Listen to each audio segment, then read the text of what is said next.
Hello and welcome to a brand new Arseblog Arsecast right here on arseblog.com. How are you? Hope you're well. Hope you and yours are keeping safe and sound and everything else. I'm recording on Thursday evening, not long after our 1-0 defeat to Olympiacos. How long? Well, long enough for the defeat to digest, but also for Tottenham to get knocked out of Europe in extra time, having taken a 2-goal lead into their second leg. It is, as the man says, it's the history of the Tottenham. And as the very wise woman once sang, and it's all just a little bit of history repeating.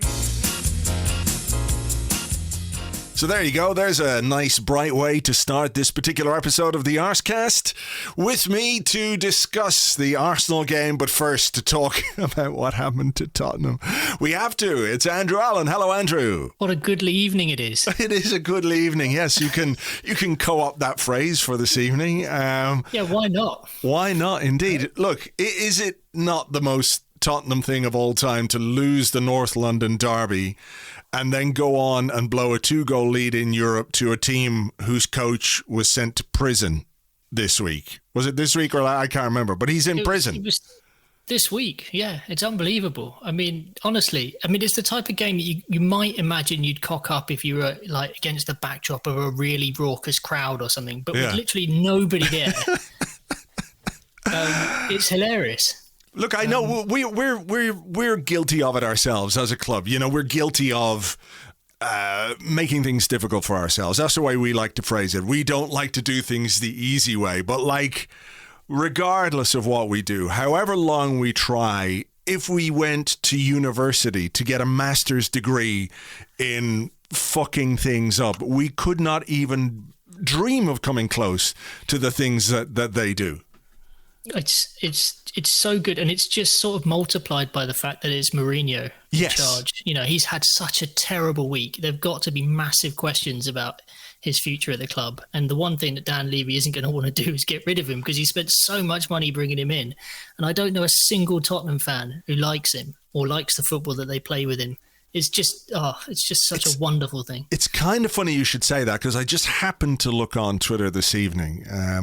James was talking about the Tottenham fans that he knows after the North London. I don't know any. I just don't know any. There aren't many here in Ireland. There's about 5, I think, in total. But I looked on Twitter just to see what the story was, see how people were feeling about it, and there is a fair amount of Jose out stuff. For example, watching the game with my daughter, and she just said, life is too short for this. She's 8. Another absolutely disgraceful, completely unacceptable, an absolute, complete and utter shambles, shameful. There are not enough words to describe that from Spurs. Not good enough. Come on, you Spurs. And then also Mourinho out. Another one. I expect to be seeing an alert come through tomorrow notifying me Mourinho has finally been given the fucking boot. Hashtag Mourinho out. If Maureen don't walk away, then we are in the presence of the greediest piece of shit known in football. The bloke's poisonous. The fact that he has any faith in Dyer is proof of that. Hashtag Mourinho out. Another one. If he survives the night, I'll be even more monumentally fucked off than I already am. The man is a fucking disgrace. Worst Spurs manager since Gross. Hashtag Mourinho out. Another one. The football might be boring, but at least he'll win us trophies. Oh. Hashtag Mourinho out. And get that prick out of our club and about 11 players with him. I want our club back, and with this clown in charge and players who aren't even good enough for the championship, we have no chance. Joke club. Hashtag Mourinho out. And the creme de la creme, the final one from this one. Jose Mourinho couldn't motivate a cokehead to do a line off Margot Robbie's arsehole, which, is, I don't quite know. Hashtag Mourinho out, by the way. That would be difficult in any circumstances, regardless of whose arsehole you were trying to snort coke off. But I kind of see where he was coming from, but he got a little bit mixed up there. I guess it's the anger and frustration that got to him. I think we could just end the podcast there, can't we? Thank you for listening. It's been a pleasure. Oh, dear. My goodness. It does incredibly soften the blow of, okay, the blow is probably a bit too much overstating it in terms of what happened to us, and we lost the game, and losing a game is never good, etc., etc. But, there might have been greater frustrations had we lost the game and also gone out. We lost and we've gone through. So, by that standards, we're in a good place, even though we couldn't score ourselves tonight. Amazing. Yeah, I mean, look, I was pretty miffed when the final whistle went at the Emirates. I was a bit like, well, that's just annoying. And, we were exchanging messages, and I was focusing on doing the post-match stuff. And I was like, I better not tune into the Spurs stuff. I've got to do the Arteta quotes and stuff. Yeah. But then you messaged me to say that they were losing, and I was suddenly like, smile on my face. Everything is better. Doesn't matter. The sky is blue tomorrow. We're all going to have a lovely weekend. It's great. Yeah. No, I mean, look, I don't really know where their season goes from here. I think they've got the League Cup final, which will basically be one of the last games of the season, won't it? Because it's been delayed. So hopefully City will do them over in that. Right. And then they won't even have, well, they probably won't have any form of European football. I mean, do you get into European football if you win the EFL, the Carabao Cup? I mean, what? Well, yeah, you'd get into the Europa Conference League. I mean, there's part of me that while I wouldn't enjoy that, yeah. I wouldn't necessarily enjoy their, I mean, see, that's the thing about the League Cup.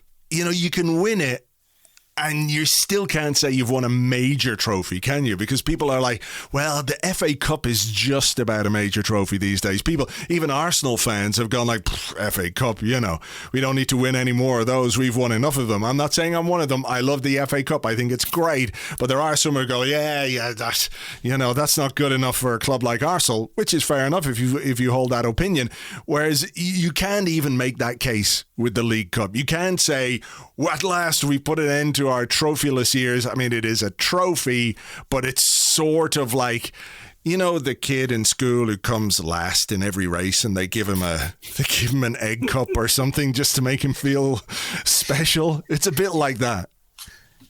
It's the tournament that Man City just used to kind of warm up. It's sort of it's a nothing for everybody else. They just go at it and then kind of keep themselves ticking over until they go for something that really matters. But yeah, look, I mean, it's been a good night for Arsenal, even though it's been a sort of bad night for Arsenal. Yeah, I mean, let's broaden it out a bit then, as we turn our attention away from the history of the Tottenham to Arsenal. It wasn't a great night, but can we say, and I think we can actually, it's been a good week. It has been a good week for Arsenal. We did what we needed to do over there.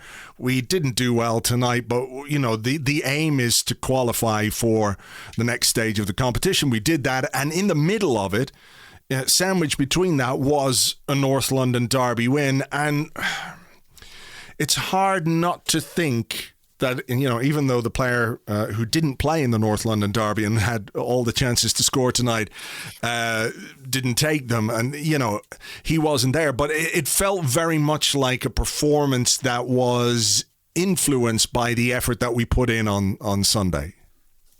Yeah, it's interesting. Like, Arteta kind of referenced that. He was directly asked a question whether he thought, fatigue was a part, and he did point out that he'd made 5 changes and that really the fatigue shouldn't have been an issue. But I just think psychologically, when you've got that advantage, it is so difficult for the players to compartmentalise what they're supposed to be doing on the pitch. Like, we obviously got very, very nervous at the first sight of Olympiacos really going for us, and that was something that was a bit of a hangover from those last 15 minutes of the weekend as well. And it's a bad habit to get into, because really what you want from an Arsenal team with an advantage like that against a side who they're all right, Olympiacos, they're not great. You want them to you just want us to go at them from the off, get an early goal, kill the game. And I guess tonight really was a case of some bad decision making on the ball and some bad finishing, wasn't it? Yeah, that was peppered all the way through. That was the interesting thing, because I did watch the Arteta post-game interview, and you can look at the chances that we had, and we had really good chances to score goals. There was the Aubameyang one early on that he put over the bar. There was the Aubameyang one when he was clean through on goal. There was the Martin Odegaard one where He spooned it over the bar as well after making a good space to shoot.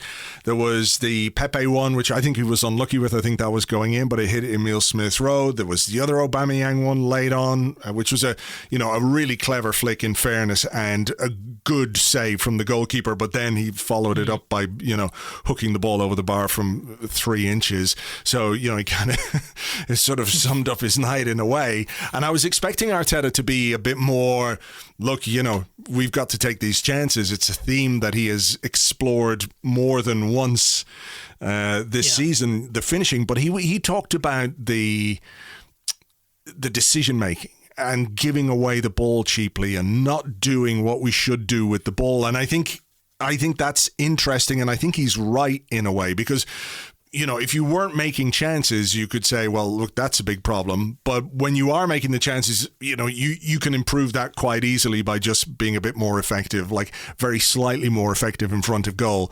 would lead to goals, given the general quality of Aubameyang. But you can't control games properly when you give the ball away the way we gave the ball away, and you can put pressure on the opposition much more easily and readily when you're secure. And it was quite interesting that after he conceded, he took off Ceballos and El Neni, and I completely understood why he did that. And there was this little bump, and I think Odegaard had a positive influence. But then Thomas Partey came on and was just as bad as El Neni or Ceballos. And that kind of impacted the way those final stages of the game went.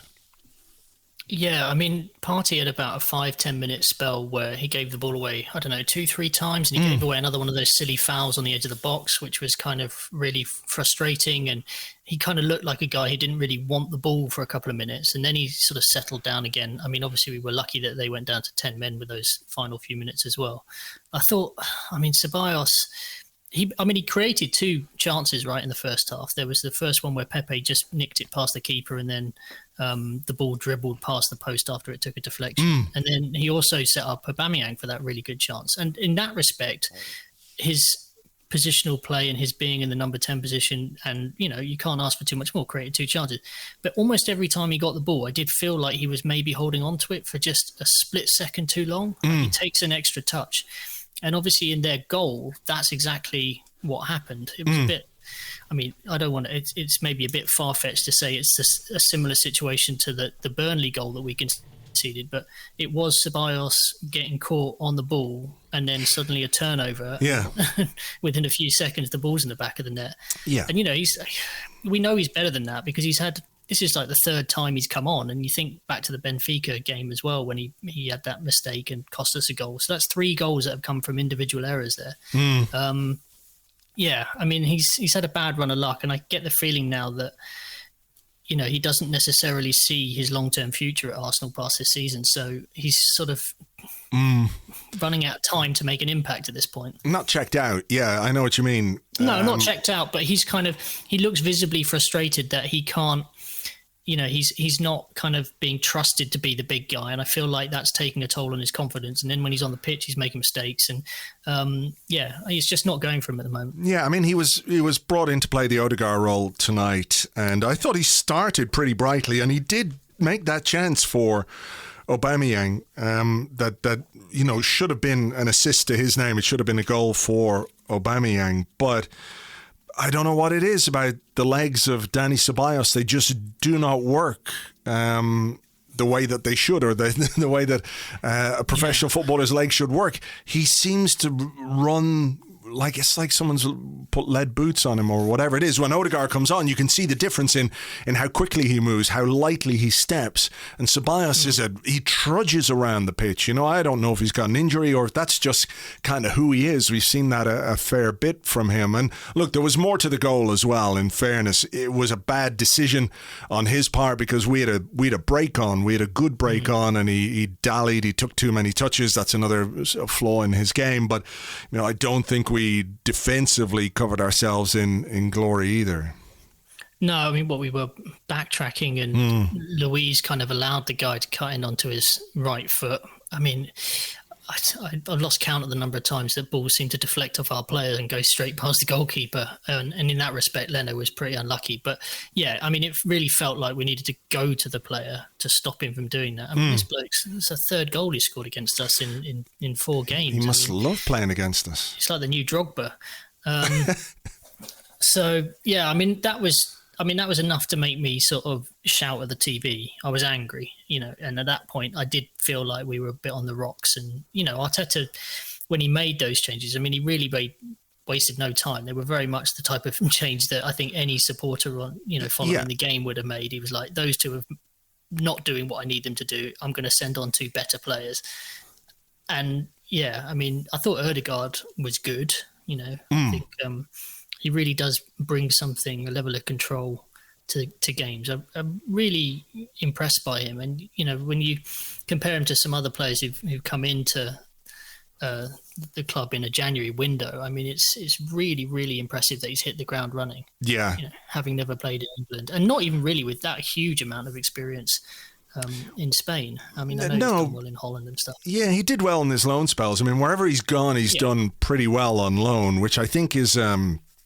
is a testament to the quality of the player and the fact that we're all sitting here and we can all see an Arsenal future with Martin Odegaard as part of it. It's really easy to see that, the sort of the impact he has made as a player when he's come in has been really obvious. And, I want Arsenal to make an attempt to sign him. I mean, the thing about it is you look at Ceballos and he's talked about like how he wants to go back to Spain and how he wants to be a Real Madrid player, and I'm looking at him going, that's not going to happen. Like you're not going to be a Real Madrid player. I can see why you're out on loan with us for a couple of years, but I can also see that he's not going to be a guy who does what we need one of our midfield players to do. So he's in a weird position, Ceballos, in that he probably knows now. He's not a regular in the team.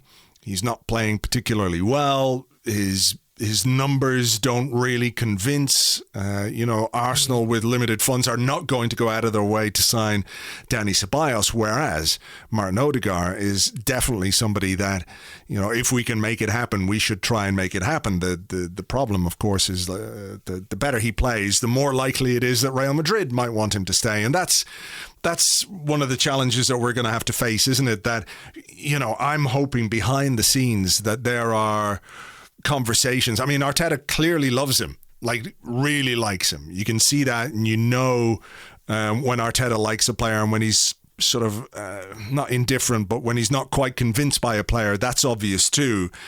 He likes Martin Odegaard a lot. So, I mean, the one thing that we have going for us is this his presence and the ability to have conversations with him, the ability to sort of sell him on a project and say, look, you could be the linchpin, the attacking creative linchpin of this team, of this club going forward. How about it?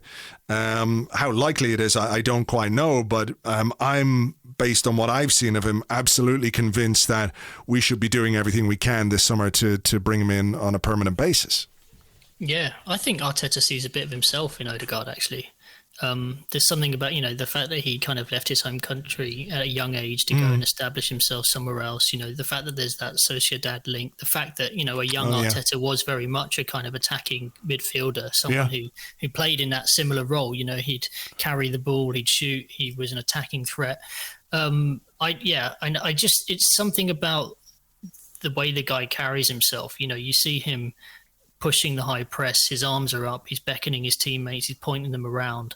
There's that leadership quality that he just keeps on banging about. And look, I mean, it's interesting. Almost every one of these Europa League press conferences that come up before and after the games, you get the continental press asking the same question, which is, how impressed are you by Martin Odegaard? Well, it's the Norwegian press. I mean, it's the Norwegian press. I mean, they love asking that question, and every week, Arteta is gushing in his praise for the young lad. And, given that he's not always that way with a lot of players, he quite often kind of is keen to tell people to get their head down, focus on the basics, they can always improve and all the rest of it. He really likes him, Yeah, I don't blame him. I really don't blame him. And I think it hadn't occurred to me, that Arteta might see a bit of himself in Odegaard, because I think a lot of people just remember Arteta as the guy who played as a, slotted back in as a defensive midfielder for Arsenal when he arrived. I mean, he was 29, I think, when he arrived at the club, so he was sort of heading into the September of his career anyway. But at Everton and in Scotland as well, he was an attacking player. He played and he was creative and he scored goals and he took free kicks and all of that kind of stuff. So yeah, I think you're right. And if there's a good connection between Arteta and Odegaard, then it increases our chances of making something happen, or at least for Odegaard to want it to happen. Whether the clubs can come to an arrangement or not, remains to be seen. Yeah, I mean, I think Real Madrid would be in a very good position to kind of ask for a big fee. The good thing that we have going for us is the fact that I don't think he's earning very much money at all at the moment. He's on the wages that he signed when he was 16, so he's on about £25,000 a week, which makes him one of the, he'd be one of the lowest earners in the Arsenal squad at the moment. So there's room for us to offer him a bumper contract there, which actually maybe Real Madrid wouldn't. But yeah, I do think that with every game that goes past and the impact and every quote in the Norwegian papers that talks about how good he is, the price is going up bit by bit. Just to interrupt here, we've got some breaking news. Jose Mourinho, what I feel goes much further than sadness. Jose Mourinho lays into his players' attitude. If I forget the last 10 minutes of extra time where we did something to get a different result and go through, in the 90 minutes and in the first half of extra time, there was one team that decided to leave everything on the pitch. They left everything there. Sweat, energy, blood. And at the end of the game, they left even tears of happiness. Very humble, very committed. I have to praise them. He's talking about Dinamo Zagreb, of course. On the other side, my team, I repeat, my team, I am there. It didn't look like it was playing an important match. It's happening, Andrew. It's happening. Third season syndrome is happening right before our eyes. I saw that David Ornstein has tweeted. He says there's no break clause in the 3.5-year contract that Jose Mourinho signed in November 2019 to become Tottenham manager, and he's among the best paid coaches in world football. So if THFC sack him before deal expires in summer 2023, he'll be entitled to a major payout. Oh, wow. Lovely. They're going to have to pawn one end of the stadium to... Funny. Anyway, let's get back to us and let's talk a little bit about Pierre-Emerick Aubameyang, because, he's been in the news this week, in fairness. Missed the North London derby. I guess we were looking for him to provide a response tonight. I'm guessing that's what Mikel Arteta was looking for as well. He picked him. That draws a line completely under everything that came before. Do you get any sense that maybe, there was... I don't want to say pressure, because he's a very experienced player and he's been there, done that, and there's very little that, hasn't happened to him in his career that would be unusual for him. But, I'm not going to say he was trying too hard to score. Maybe he wasn't trying hard enough to score. Maybe he was a little too casual on a couple of occasions. But what do you make of his performance? Do you feel like it was any way impacted by what happened at the weekend?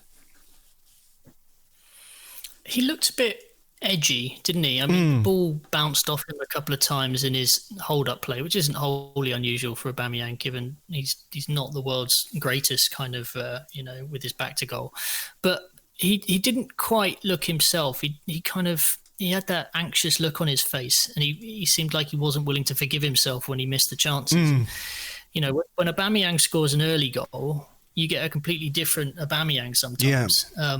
And this season, more than most, he's always kind of looked like he's teetering on the edge of a good or a bad performance. I mean, look, I think the worst miss was probably the first one. It was, yeah. I genuinely thought, he could go anywhere with the ball there, and he's kind of spooned it over.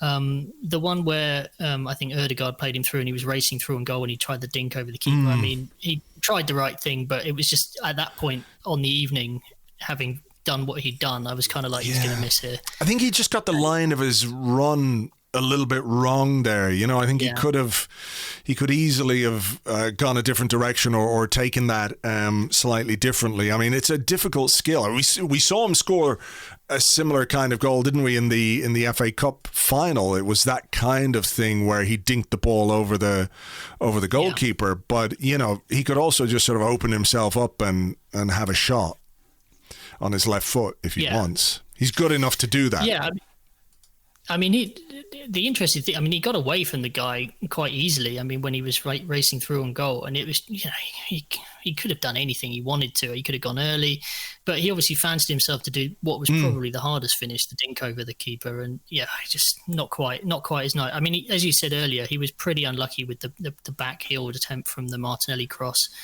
And then, I mean, that was great. I mean, that was a brilliant attempt, in fairness, considering where the ball was. I mean, that was amazing. Yeah, I've got no problem with that. So now, the keeper's kind of had a good evening in that respect and managed to keep him out. But I do worry sometimes about him though, because you do feel like sometimes he misses an early chance, and then particularly this season, he misses an early chance and it feels like it's playing on his mind. So I don't know that the weekend and being dropped and all the rest of it particularly helps that. But, I didn't knock back Arteta in the decision there. I was quite happy for him to make the decision he made. But, yeah, I mean, we'll see. I mean, I don't know whether he's going off on international break and whether he's going to get a chance to sort of recharge his batteries a bit. I can't remember what. Quite know. I mean, I think I was talking to this on the preview podcast to Lewis, in that Gabon are playing in 2 red zone countries. So I'm not sure it's possible for him to go and play for them during the international break. So he might get some time off. I think it's quite interesting because you get a lot of talk about how, Aubameyang isn't the right guy at centre forward for us, but, he had the chances tonight. I mean, those were gilt-edged chances to score goals that normally you would expect him to score at least one of. And I know this isn't the first time that we've said that this season and of late, that normally you would expect him to score those chances. But I thought, if you're leaving those misses aside, I'm not going to say he played well, but there were moments where his centre-forward play was pretty good. He played a good ball into Pepe. I don't think Pepe made the most of it on the break at one point, maybe late in the first half as well. So, there is the argument or the counterpoint that, look, he didn't take the chances, but he was there to be on the end of those opportunities. So, a bad night in front of goal rather than a bad night as an all-round centre-forward, if you like. Yeah, I think he probably suffered a little bit for maybe lacking the automatisms with some of the players around him. Like, I don't think I know that Ceballos set up one effort and stuff, but I don't know that there was necessarily the same kind of connection there that he maybe has with the Saka. Yeah, I mean, the team as a whole really didn't click into sort of 4th or 5th gear today, and still we created some chances. It's just, do you not worry about the fact that we have games where we just miss all these chances all the time? Yeah, I mean, of course, it's costing us a lot this season, and it's a problem that we really, really, really need to rectify, because it's quite possible that in a game, maybe even in the next round, the fine margins are going to decide things, and we just can't keep doing this. No, I mean, it is a recurring theme this season. If Arteta wants to focus on our lack of security in possession or making the wrong decisions in possession, I'm okay with that. I think that's something that, he can improve and he can work on the training ground. But missing the amount of chances that we miss, it is a bit of an issue. I mean, you even think back to the first game against Olympiacos, and we scored 3 absolutely brilliant goals, and I'm not trying to take anything away from those whatsoever. Odegaard's goal is brilliant, Gabriel's header is brilliant, Elneny's goal is brilliant, but you think about the Odegaard chance early on where he put it on Kieran Tierney, I think, or Smith, or I can't remember, one of them just put it on a plate for him and he whiffed it wide. Similar position from the one that he scored the weekend, of course, against Spurs, who we beat 2-1 in the North London Derby. Just a reminder of that, by the way. But you're right, it is an issue, and I think there is probably, in the long or in the medium to long term plans, there's got to be some thinking about how we become more clinical up front. And, I think we're better. In fairness, we're better now than we were a few months ago. There's no question about that. But it is a weakness. It's a weakness in our play. And because it has so much impact on game state. You know what I mean? In that, like, oh, you miss a couple of chances, and then you let the first shot in. And all of a sudden, your head's all over the place because you played well, you've made the chances, you haven't taken them, and you're behind. It makes a difference. Whereas if you go out and you make a chance, you score a chance, make a chance, score a chance, you're 2-0 up, and all of a sudden you're completely in control of a game. So your ability to make the right decisions and make the right passes and to do what you need to do to the opposition in that sense. Like, you can sit off, you can let them have the ball, you can hit them on the break. All of those things are impacted by the chances that you miss. So I think it's really, it is an issue that I'm sure Arteta is not necessarily tearing his hair out over, but certainly giving serious consideration to about, as he thinks about where we go for the rest of this season maybe, but certainly next season and how you improve that, Yeah, I think it'd be pretty hard for him to tear that hair out. Probably it is hard and plastic, as we know. But look, we did get a side of the lesser spotted Gabriel Martinelli tonight, which was both interesting and effective. I mean, he was involved in the red card incident, certainly a foul. And were the commentators not in the ground? No, they weren't. That's the thing. I think quite often what you're finding now is that with a lot of these games, that the commentators are just doing it from a studio somewhere, because they obviously got this idea that the guy had thrown the ball at Martinelli. Yeah. And that was not the case, but they hadn't seen a replay. And they just took a guess and got it wrong and looked like idiots. But why aren't they in the ground? I mean, I know that are Sky's commentators in the grounds at the weekend? Is like Martin Tyler and those, are they in the grounds? Is it only for Premier League games? I mean, I know that, a lot of the time, and I've worked in places like Setanta Sports, for example, where the voiceover booth in there, when I used to go in and do voiceovers, there'd be a guy watching the game, watching a French football game and commentating on the game from inside the voiceover booth. He's not at the game. We all know that that's the case. But I just would have thought that, like, if Martin Keown and Karen Carney and the presenter are in the ground, why aren't the commentators? So I think what's happened is when the restrictions really tightened up in the UK around Christmas time, and it became almost impossible. It became pointless to send reporters to away games, for example. Like, you're not going to send a guy to go and commentate on, let's say, Milan v Man United at the moment. Yeah, sure. And I feel like they must have got to a point where they were sending people to some games, and then they thought, well, actually, why don't we just save the money and just have everybody sit in the studio? You still got to pay the guy to do the job. Like, it's they're all. Yeah, I don't know. I think it's weird. But clearly they weren't there because they were saying, oh, he's punched the ball and it's hit Martinelli and oh my goodness, oh wow. And then they showed a replay of it. It didn't go anywhere near him. I think was it Steve Sidwell on commentator? He was so sure as well. He was just like, oh well, yeah. Very weird. It was very weird. And look, it's nice, in fairness, that the opposition, for once, the recipients of a ludicrous red card, because that's not, I mean, maybe by the letter of the law it's a show of dissent and he's knocked the ball away or whatever, but like that's a ridiculous red card.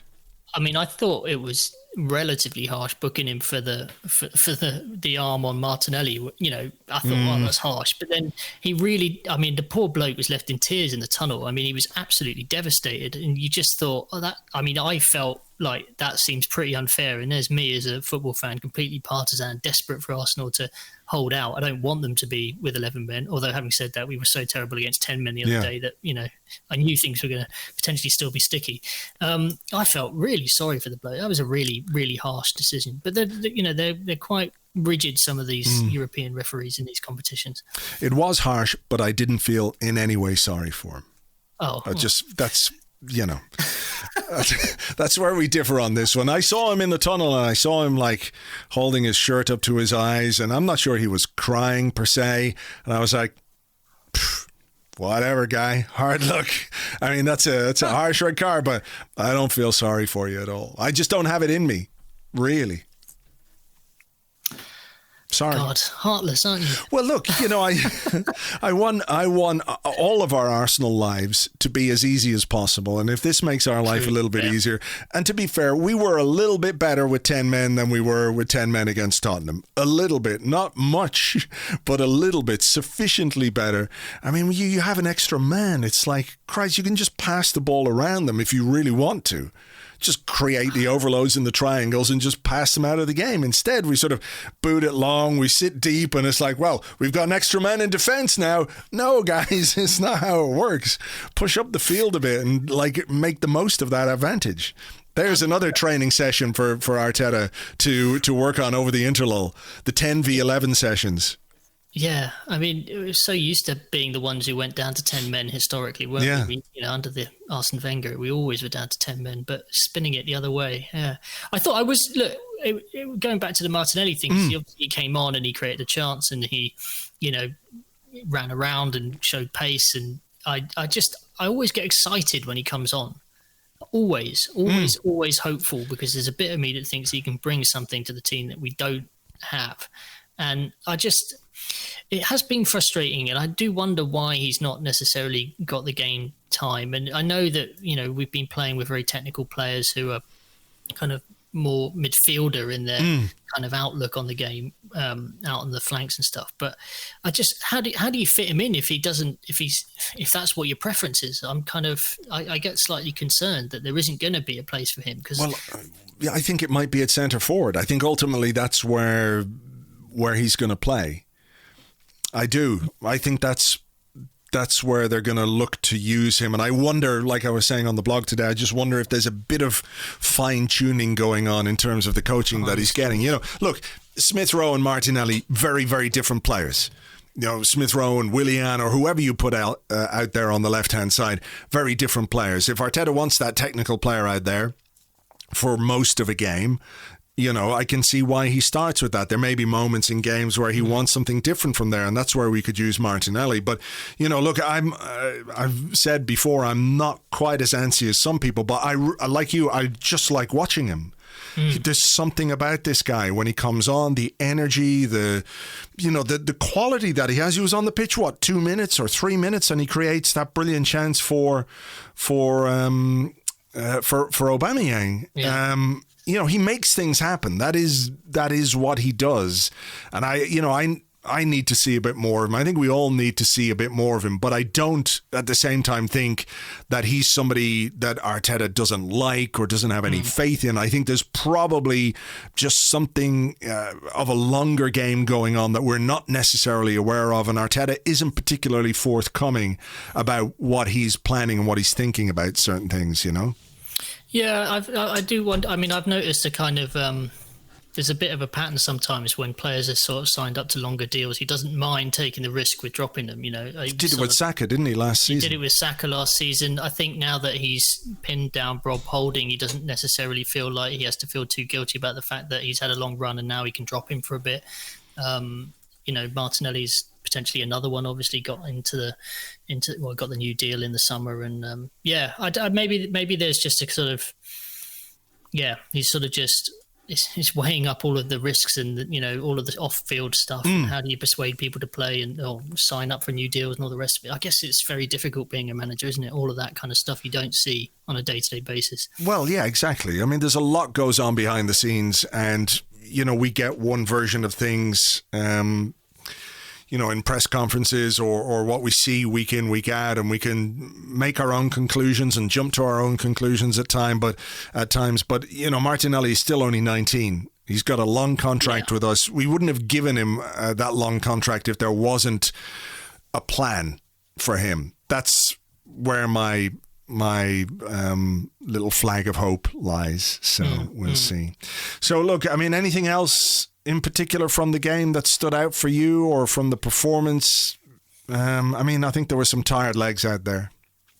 Yeah, I know that they referenced Tierney looking a little bit tired, jogging back, but I do think that he just sometimes naturally looks quite tired as an individual. I thought, Bellerin had a sort of interesting game in the first half where he was sort of trying to make things happen, but couldn't quite. I mean, he's obviously... I've been really impressed with Cedric, let's say, in the last few weeks. Not to the point where I think Cedric's, a world beater or anything, but he's definitely performing at a level that I wasn't sure that he was going to reach. And he is providing very reasonable competition to Bellerin. Really interesting, obviously, that he got the nod for the North London derby ahead of Hector. Yeah. So, I mean, I guess we're kind of looking to the future, like for more deals like that for other positions. Yeah. I mean, what did you think of the way that the fullbacks were told to play? Because, Smith Rowe and Tierney combine really well. We're not sure that Pepe and Bellerin combine quite as well, but it was interesting to look at the stats after the game. And I don't think Bellerin really overlapped at all when you think about the way he played in the first game, and he got forward really well. He was quite good from an attacking perspective, but didn't get forward at all in this game. Now, whether that was down to instruction, whether that was down to the way Olympiacos played, I don't quite know, but even Tierney didn't really overlap as much as he normally does. So maybe there was the instruction from Arteta not to do that, but Tierney made 6 clearances in the game.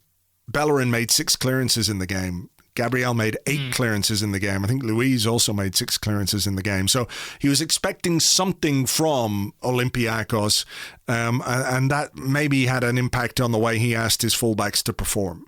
Yeah. I mean, who do you think he'll select at West Ham on Sunday? Do you think Bellerin will keep his place, or do you think he'll go with Cedric again? I mean, I assume Tierney will play. I mean, he always does. I assume he will. I think he'll go for Cedric. I'm curious because I thought tonight might be a game in which he could, because I think Luiz was iffy.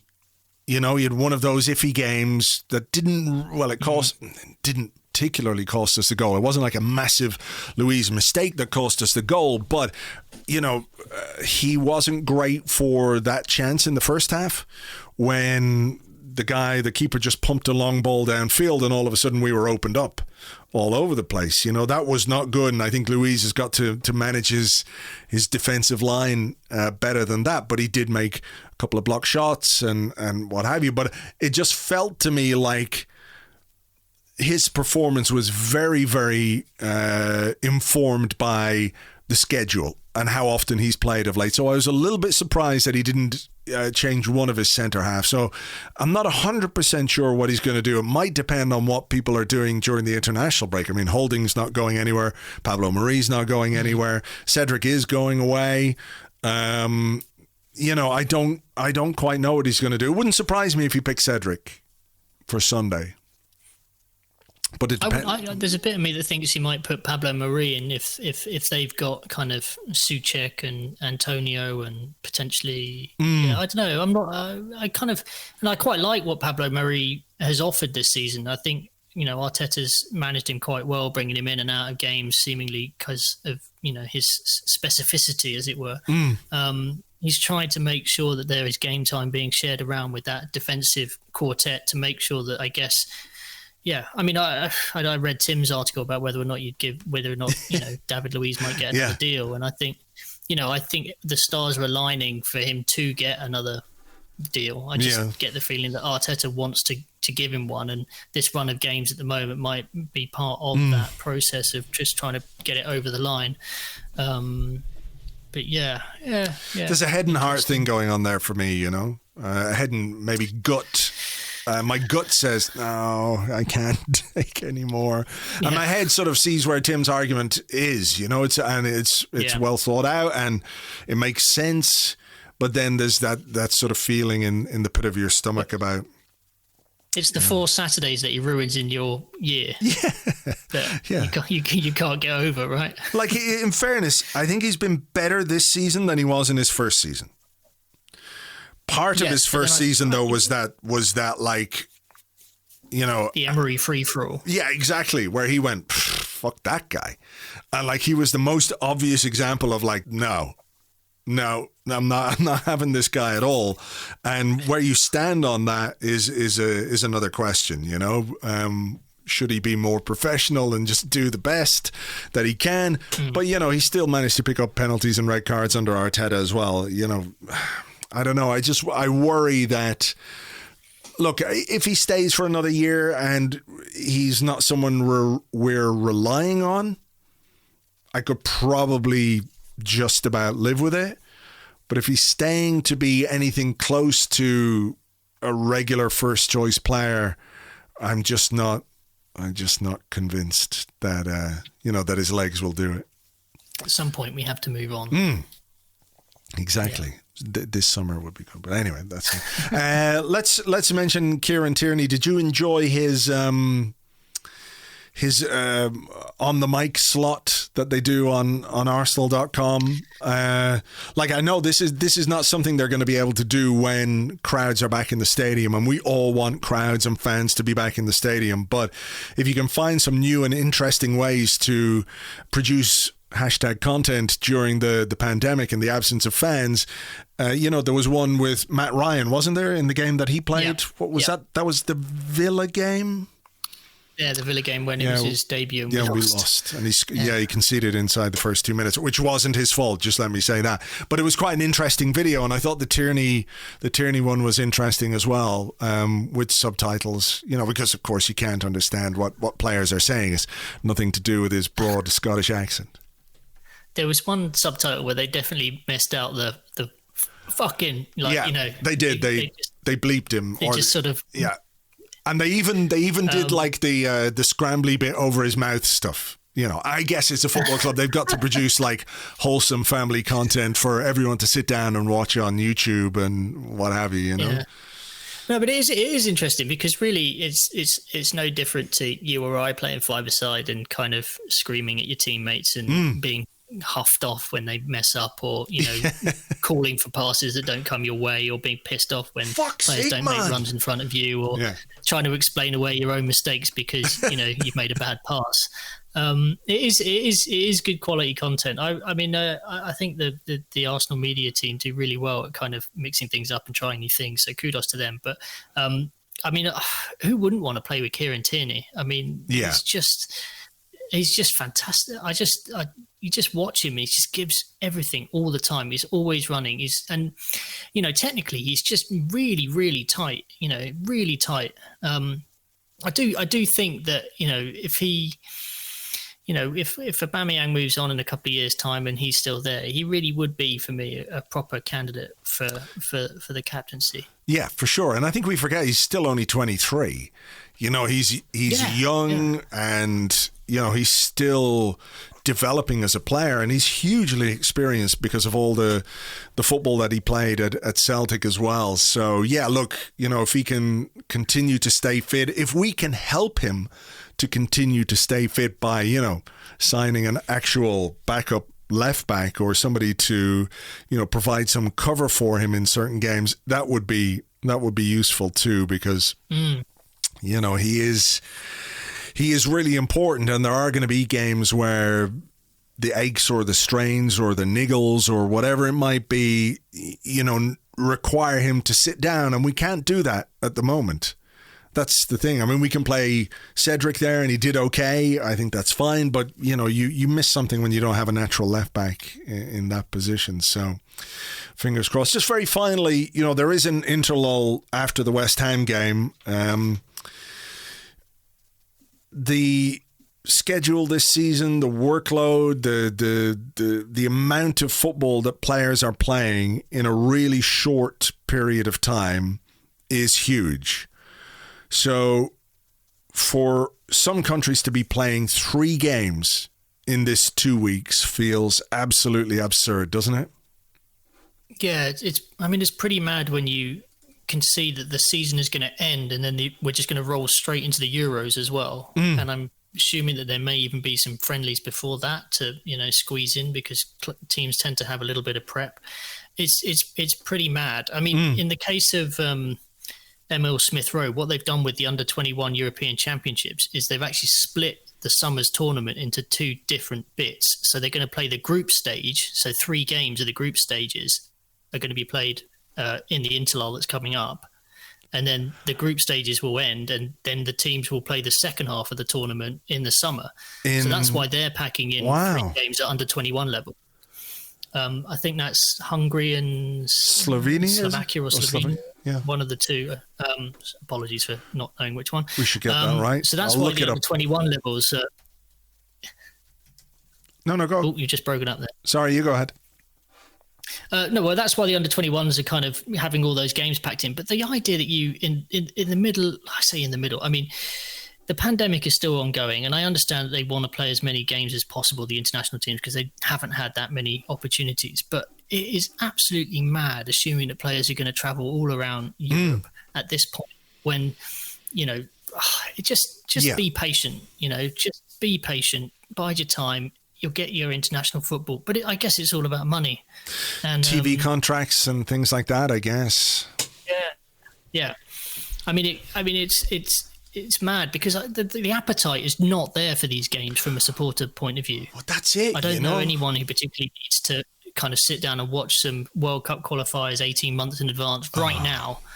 I think you're right. If you were to say to people, look, because everything has been so weird and surreal, and since the lockdown, and football restarted last June, it feels like there's kind of been no break whatsoever. And I know we've been used to the football calendar getting condensed and everything else, but now because of the proliferation of games, the way they're scheduling them for TV, because all the games are on TV, so you've got a game every night of the week, basically, it's fucked with our internal calendars, if you like, about when football is supposed to be on and when it's supposed to be played.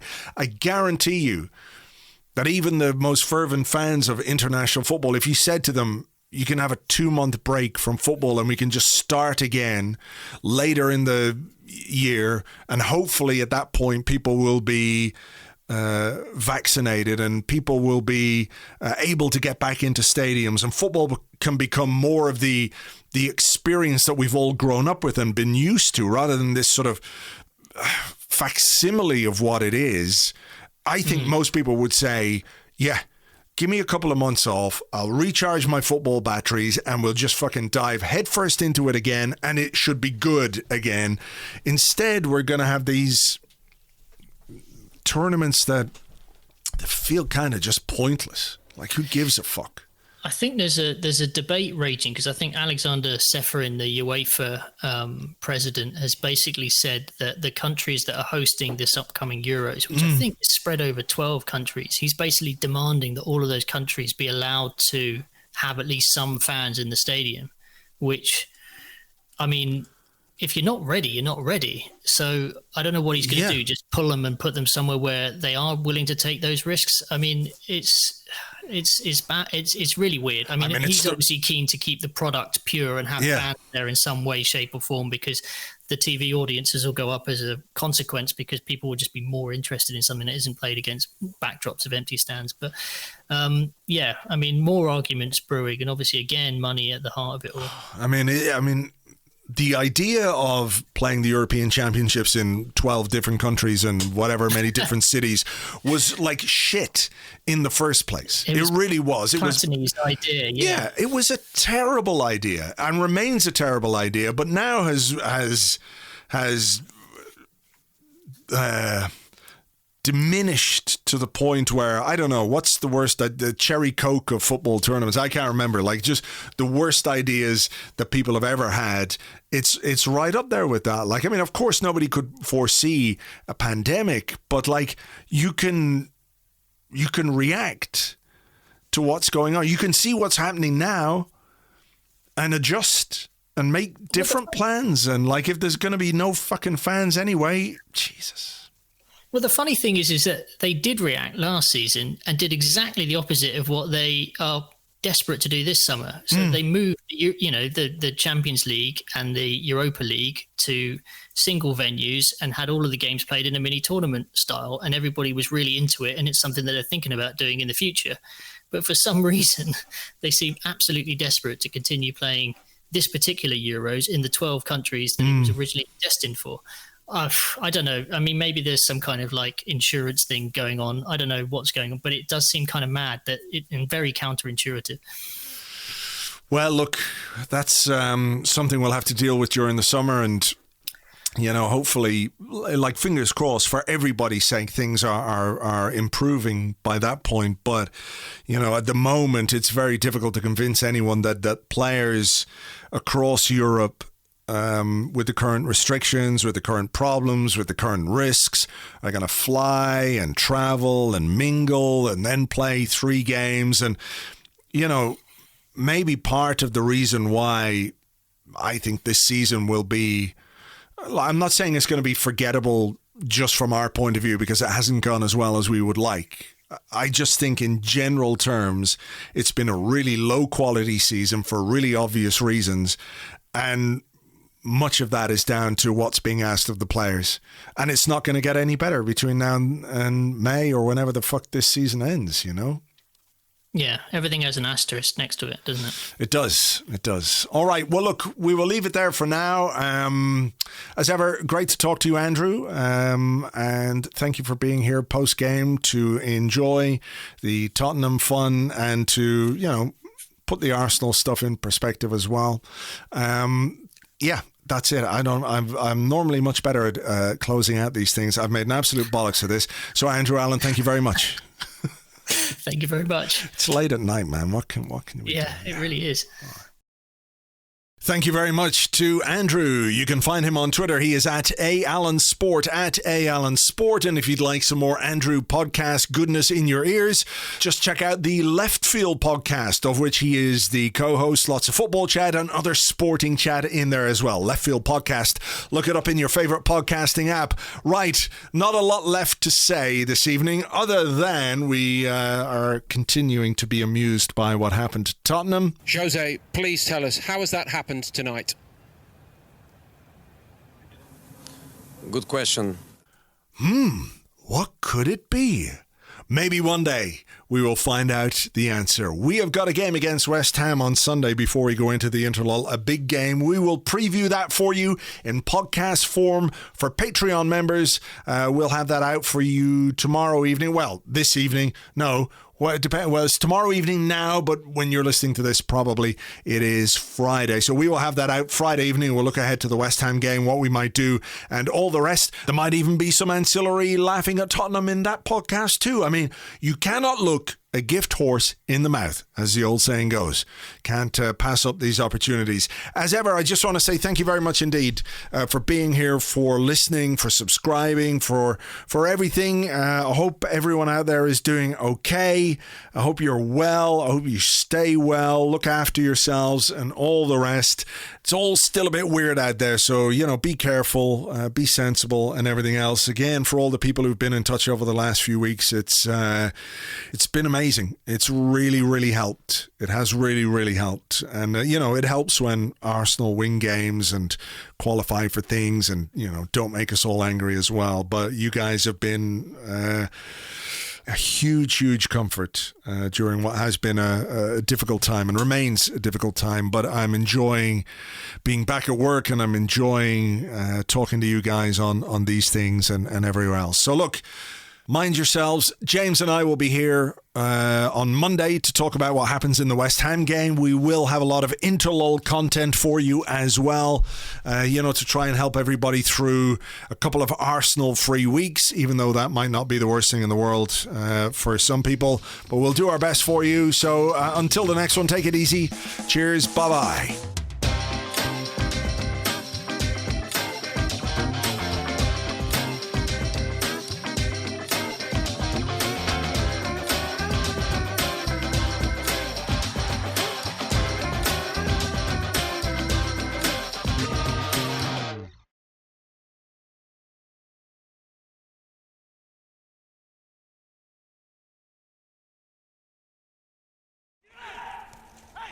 Josie, sook my big round Gunnosaurus balls, ya glacier.